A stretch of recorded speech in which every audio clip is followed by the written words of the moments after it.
श्रीमद्भागवत महापुराणं द्वादश स्कंदः अतः प्रथमोऽध्यायः first chapter 12th स्कंद first chapter श्लोक 1 राजोवाच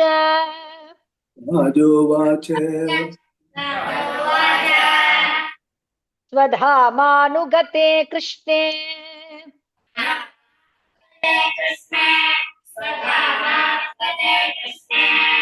यदुवंश विभूषणे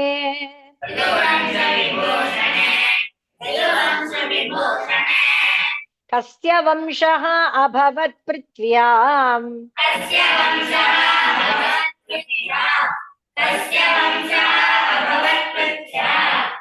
एतदाचक्ष्व मे मुने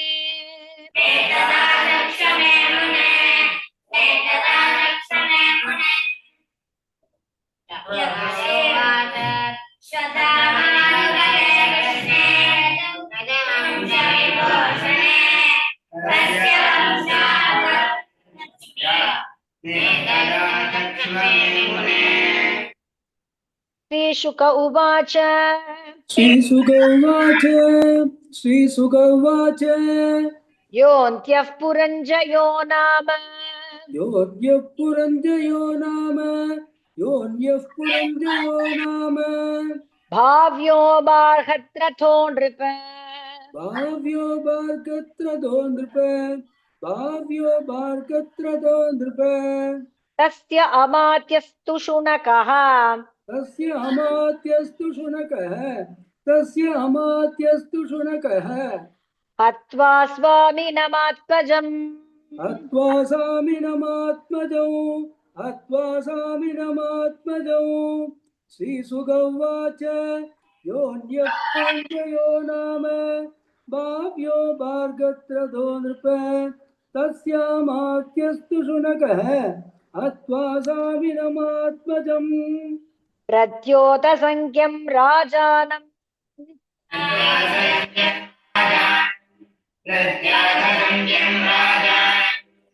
कर्ता यत्पालकः सुतः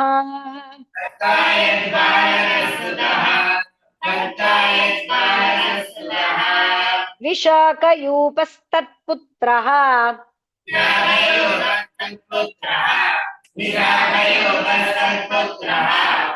भविता राजकस्ततः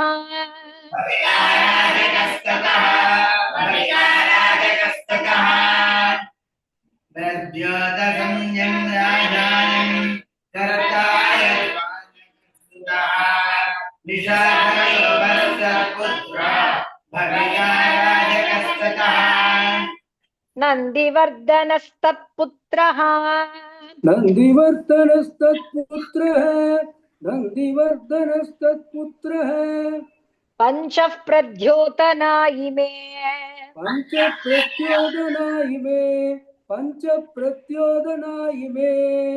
अष्टत्रिंशोत्तरशतम्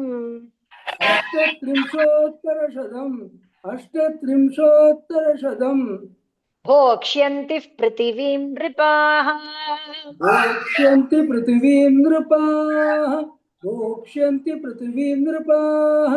नन्दिवर्धनस्तत्पुत्रः पञ्च प्रद्योतना इमे अष्टत्रिंशोत्तरशतम् भोक्ष्यन्ति पृथिवीं नृपाः शिशुनागस्ततो भाव्यः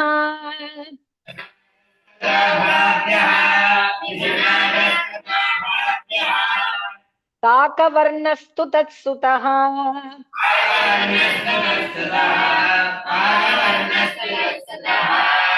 क्षेमधर्मादस्य सुतः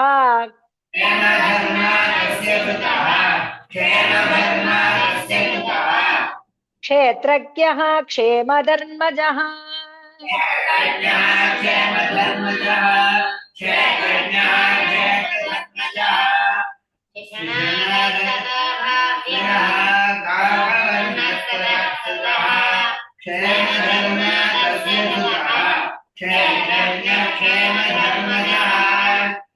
विदिसारस्सुतस्तस्य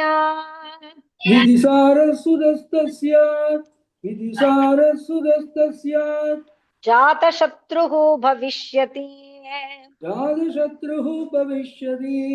जातशत्रुः भविष्यति दर्भगस्तत्सुतो भावी दर्भगस्तत्सुतो भावी दर्भगस्तत्सुतो भावी दर्भगस्याजयः स्मृतः दर्भगस्यादय स्मृतः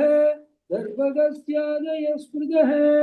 विधिसारस्सुतस्तस्यात् जातशत्रु भविष्यति दर्भगस्तत्सुतो भावी दर्भगस्यादय स्मृतः नन्दिवर्धन आजेयो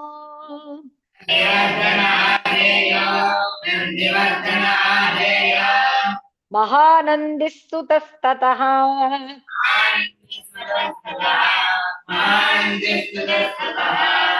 शिशुनागादशैवैते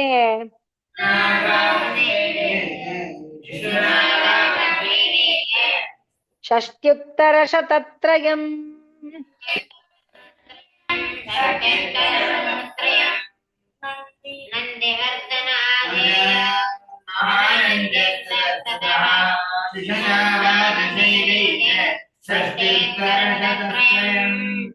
समाभोक्ष्यन्ति पृथिवीम् समाभोक्ष्यन्ति पृथिवीम् समाभोक्ष्यन्ति पृथिवीम् पुरुश्रेष्ठकलौ नृपाः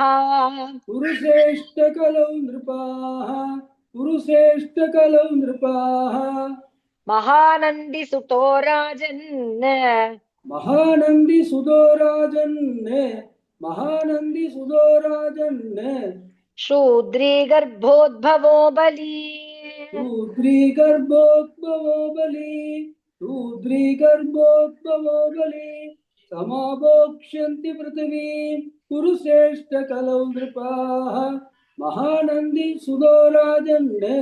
शूद्री गर्भोद्भवो बली महापद्मपतिः कश्चित्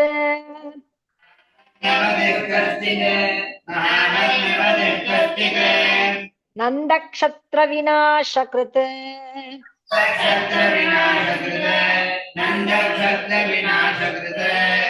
ततो नृपा भविष्यन्ति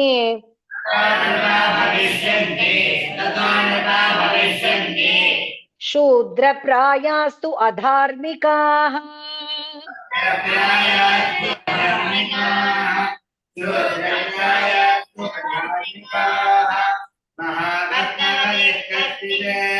नन्दक्षत्रविनाशकृत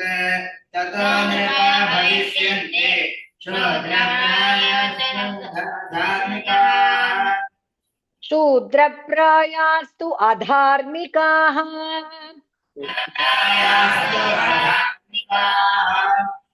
स एकच्छत्रां पृथिवीम् स एकच्छत्रां पृथिवीम् स एकच्छत्रां पृथिवीम् अनुलङ्घितशासनः अनुलङ्घितशासनः अनुलङ्घितशासनः शासिष्यति महापद्मः शासिष्यति महापद्मः शासिष्यति महापद्मः द्वितीय इव भार्गवः द्वितीय इव भार्गवः द्वितीय इव भार्गवः स एकच्छत्रां पृथिवीम् अनुलङ्घितशासनः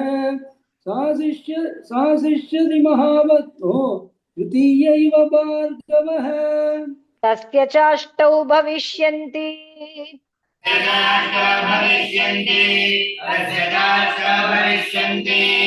सुमाल्यः प्रमुखा सुताः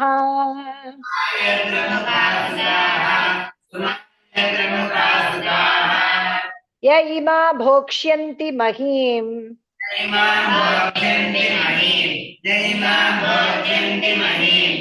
राजानस्पशतं समाः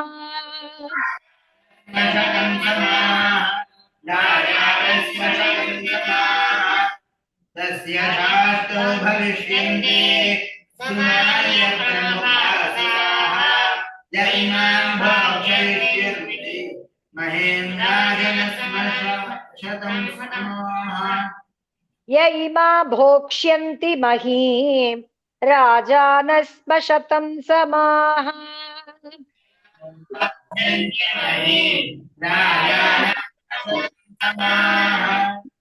नवनन्दान् द्विजः कश्चित् नवनन्दान् द्विजः कश्चित् नवनन्दान् द्विजः कश्चित् प्रपन्नान् उद्धरिष्यति प्रपन्नानुद्धरिष्यति तेषाम् अभावे जगतीम् तेषाम् अभावे जगति मौर्या भोक्ष्यन्ति वै कलौ मौर्या भोक्ष्यन्ति वै कलौ मौर्या भोक्ष्यन्ति वै कलौ नवनन्दान् द्विजः कश्चित् प्रपन्नानुद्धरिष्यति तेषाम् अभावे जगति मौर्या भोक्ष्यन्ति वै कलौ स एव चन्द्रगुप्तं वै स एव चन्द्रगुप्तं वै द्विजो राज्ये विशेष्यति राज्ये विशेष्यति द्विजराज्ये विशेष्यति तत्सुतो वारिसारस्तु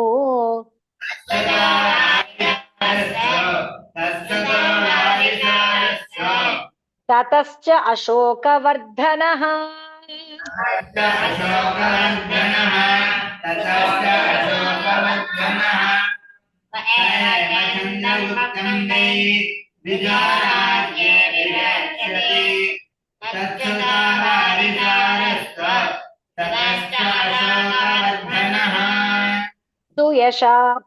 सुयशा भविता तस्य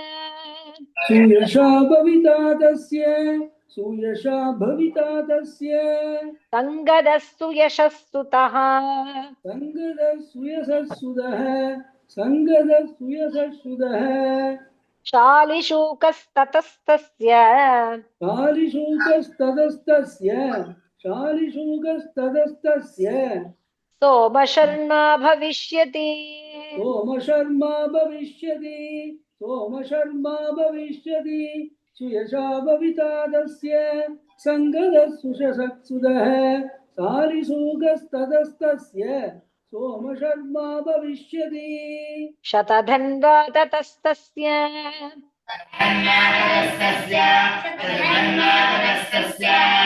भविता तद्बृहद्रथः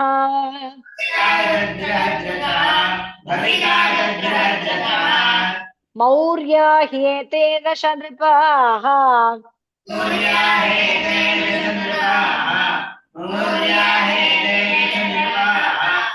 सप्तत्रिंशत्शतोत्तरम्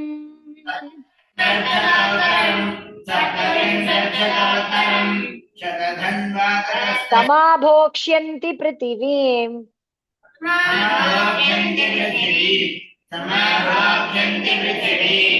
कलौ कुरुकुलोद्वः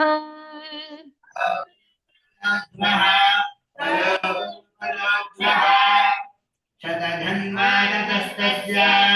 भविता तद्बृहद्रथः मौर्या हेते दश नृपाः सप्तत्रिंशत्शतोत्तरम् समाभोक्ष्यन्ति पृथिवीम् खलु कुरुकुलोद्वः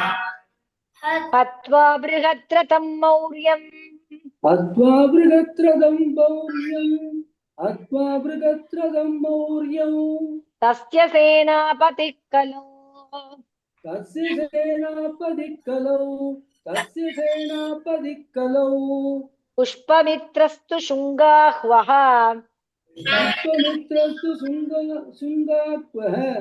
पुष्पमित्रस्तु शुङ्गाक्वः स्वयं राज्यं करिष्यति स्वयं राज्यं करिष्यति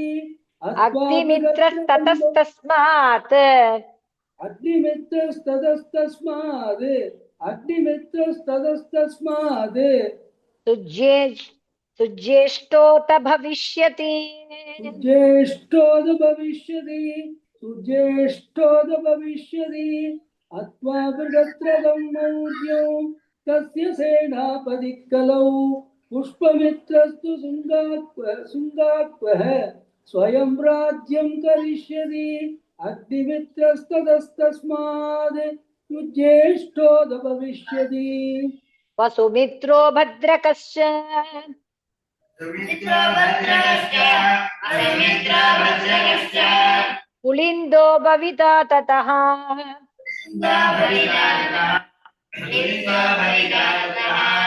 ततो घोषः सुतस्तस्मात्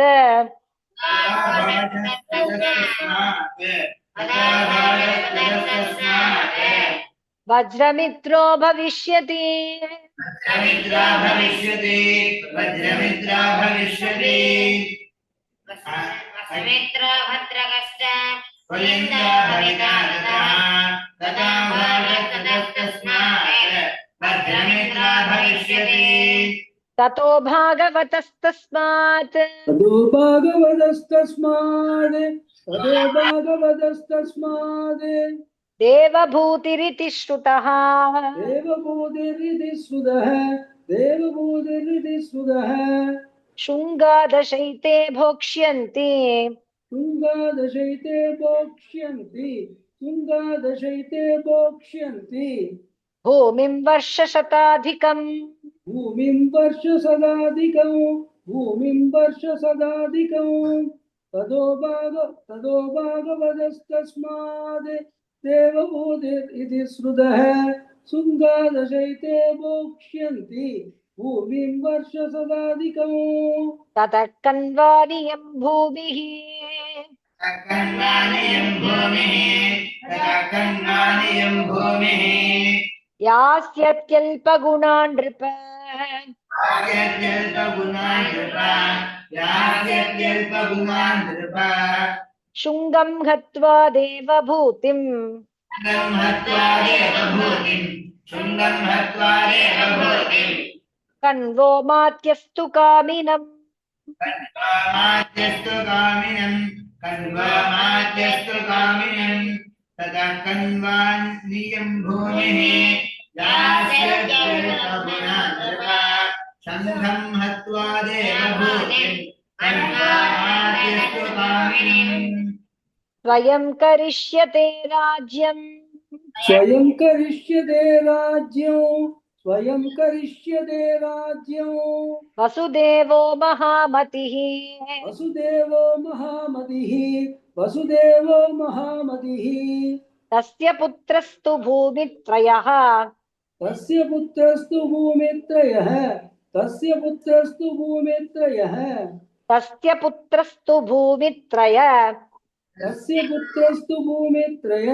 तस्य पुत्रस्तु भूमित्रय तस्य नारायणः सुतः तस्य नारायणः सुतः नारायणस्य भविता नारायणस्य भविता सुशर्मा नाम विश्रुतः सुशर्मा नाम विसृतः स्वयं करिष्यते राज्यं वसुदेवो महामतिः तस्य पुत्रस्तु भूमित्रः तस्य नारायणः सुतः नारायणस्य भविता सुशर्मा नाम विश्रुतः श्रीहरये नमः श्रीहरये नमः गोपिका